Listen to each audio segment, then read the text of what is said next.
இந்திய ராணுவத்தை தவறாக பேசியதாக கூறி அதிமுக முன்னாள் அமைச்சர் செல்லூர் ராஜுவுக்கு எதிர்ப்பு தெரிவித்து நீலகிரி மாவட்டம் உதகையில் முன்னாள் ராணுவ வீரர்கள் கண்டன ஆர்ப்பாட்டத்தில் ஈடுபட்டனர்.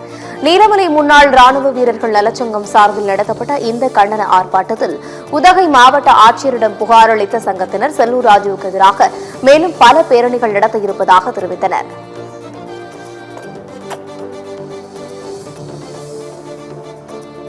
முன்னாள் அமைச்சர் திரு செல்லூர் ராஜு அவர்கள் இந்திய ராணுவத்தை இழிவாக பேசியுள்ளார்.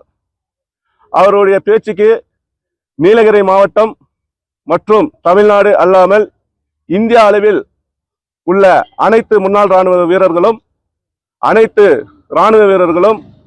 அவருடைய பேச்சுக்கு மிகவும் கடுமையான கண்டனத்தை தெரிவித்துக் கொள்கிறோம்.